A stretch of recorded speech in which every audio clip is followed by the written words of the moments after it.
Continue to read in 2 Chronicles chapter 2 in the King James Version. These are the sons of Israel: Reuben, Simeon, Levi, and Judah, Issachar and Zebulun, Dan, Joseph, and Benjamin, Naphtali, Gad, and Asher. The sons of Judah: and Onan, and Shelah, which three were born unto him of the daughter of Shua the Canaanitess.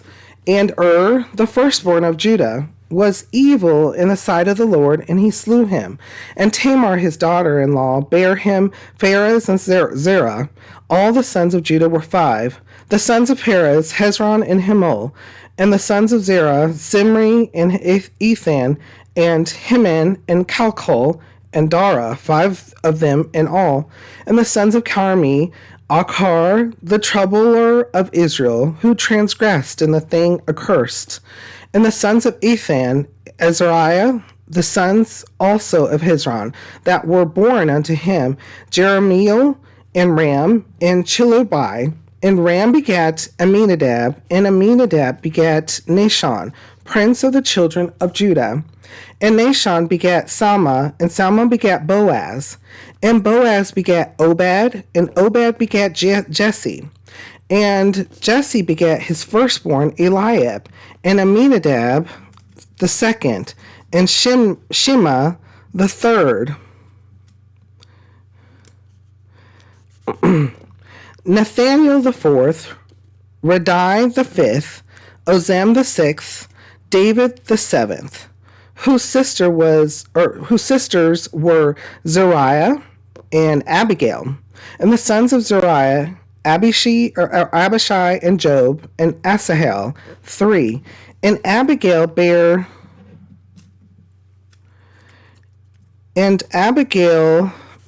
Amasa, and the father of Amasa was Jether the Ishmaelite. And Caleb, the son of Hezron, begat children of Azubah, his wife, and of Jerioth, her sons are these, Jeshur, and Shobab, and Ardon. And when Azubah was dead, Caleb took unto him Ephrath, which bare him Hur, and Hur begat Uri, and Uri begat Bezaleel. And afterward Hezron went in to the daughter of Machir, the father of Gilead, whom he married when he was 80 years old, and she bare him Zegub. And Zegub begat Jair, who had 23 cities in the land of Gilead.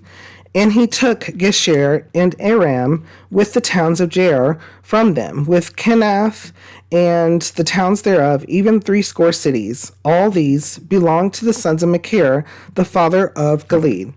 And after that Hezron was dead, and Caleb Ephratah, then Abiah, Hezron's wife, bare him Asher, the father of Tekoa.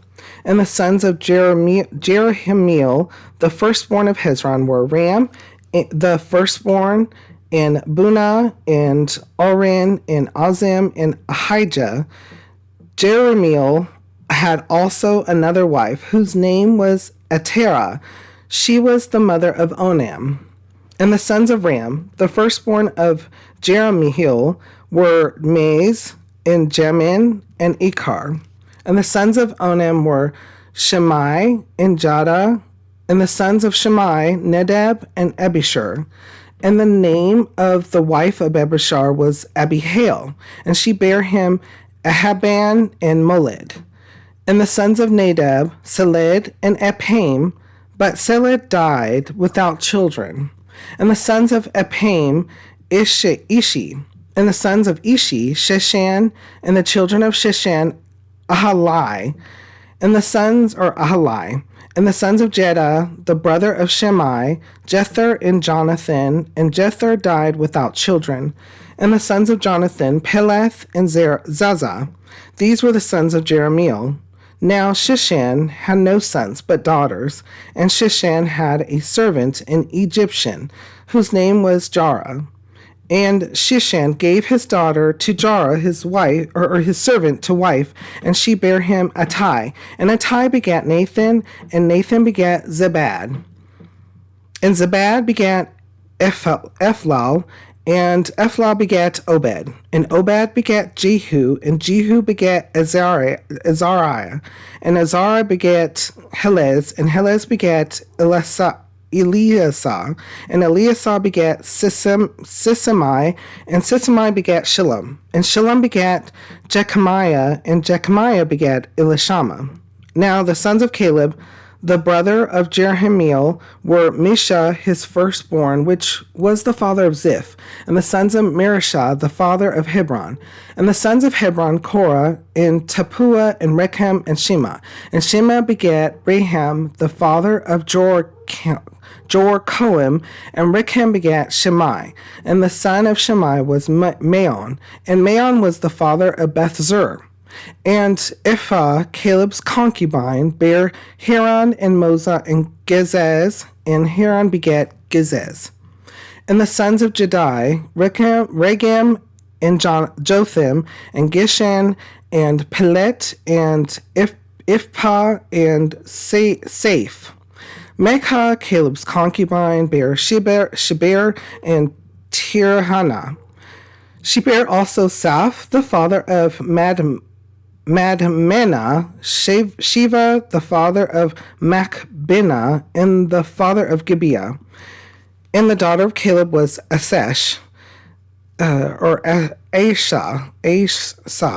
These were the sons of Caleb, the son of Hur, the firstborn of Ephratah. Shobal, the father of Kirjath Jearim, Salma, the father of Bethlehem, Haraph, the father of Beth Gedar, and Shobal, the father of Kirjarim, had sons, Haro, and half of the Manahathites.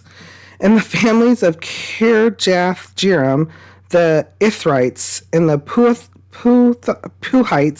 and the Shumathites, and the Mishrites. Of them came the Zerathites and the Eshtulites. The sons of Salma, Bethlehem, and the Netophathites, Ataroth, the house of Joab, and half of the Menahathites, the Zorites, and the families of the scribes which dwelt at Jabez, the Tirathites, the Shemeathites, and Succothites. These are the Kenites that came of Hemath, the father of the house of Rechab. Okay, again, I believe the first several chapters are going to be these names, so please bear with us. There was a lot here, though, some things that I wanted to point out in verse 11. And Nahshon begat Salma, and Salma begat Boaz. Now, Boaz is, yes, the man that I believe, correct me if I'm wrong in the comments, that Naomi's daughter-in-law, who was named Ruth, is who was the daughter-in-law who ends up marrying this Boaz. Again, correct me if I'm wrong in the comments. I believe it was this Boaz, because there are names that are repeated throughout the Bible, but I believe it was this one, who is in the line of someone. And if you know that person, you put that person in the comments if you would like to, or put in your notes. And so that is one thing, so we're starting to get these names, and we're starting to put one to another, and that's a connection. So that's a connection that for more understanding as to for things to come and why they are, the prophecies and how they are fulfilled and who they are fulfilled by, and the importance of these people throughout the Bible. And so we've hit another person, and then also this in verse 16 as well, because this is important to understand who the three brothers were during David's reign. And that's verse 16, whose sisters were Zeruiah and Abigail. The sons of Zeruiah, Abishai and Job and Asahel. 3. Remember, Asahel's killed. All three of them are very, very good, skilled warriors, but Asahel is the first one that gets killed because of the dispute between him and the issue when it comes to the fighting that had happened, and one of the other military leaders kills him. They get in a fight, they get in a skirmish, and let me know if you know the name of the person that gets in this particular skirmish. And he tells Asahel over and over again to stop fighting him, stop fighting him, stop fighting him. But Asahel, being very skilled, being a warrior, wanted to continue on, and the leader, or the other military commander, ended up killing him, which sets up why Joab and Abishai end up killing that commander. So it's giving you the understanding of how this came to be, and that they were three brothers and who their parents were. So there is a lot here. So bringing past to present, Boaz from the book of Ruth was very important. He played an important role. He also was a person who, followed the commands, was in a way blessed, because he was not someone who was not looked upon as someone withstanding in the community. He was very, very generous with the stranger. Here comes Ruth, and she gleans in his field, and he has his servants particularly allow her to not just clean, but take full shafts of the harvest, full parts of the harvest, because he sees this person, he sees the stranger, and the first thing that is in his heart, in his mind, is not, how dare this person come and glean in my fields.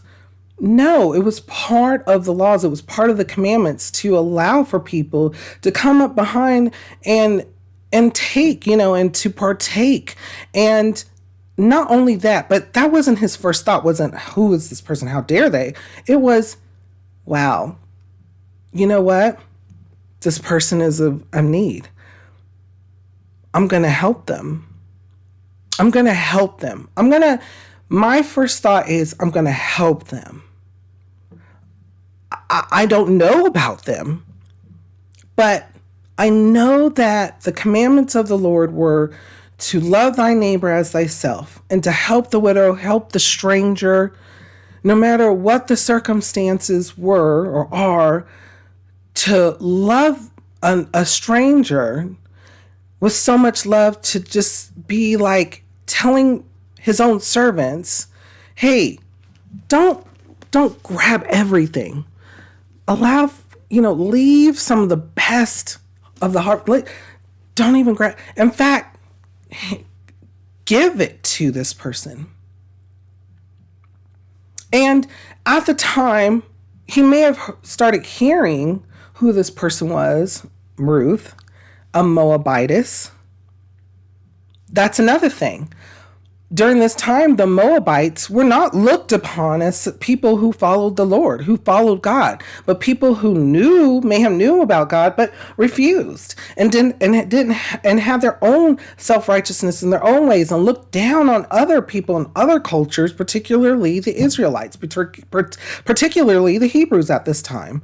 And yet here is Ruth following Naomi, who is a representative of the Lord, who is a reflection of that love. Even though her sons died, she treated her daughters-in-law just like her own daughters. Even though they were the strangers, even though they were from a foreign land, she treated them with respect and dignity, and then goes to her homeland, and not only goes back to where she was from, but brings, Ruth decides to go along with her, and is treated with respect and dignity by another person who believes in the Lord. Bringing past to present, This is so important. This is so important as to even our lives today, even understanding and recognizing times in society where we can help. Not necessarily does it have to be exactly verbatim like the poor, but yes, the poor, the needy, absolutely. But in times of where you see assistance, holding a door open.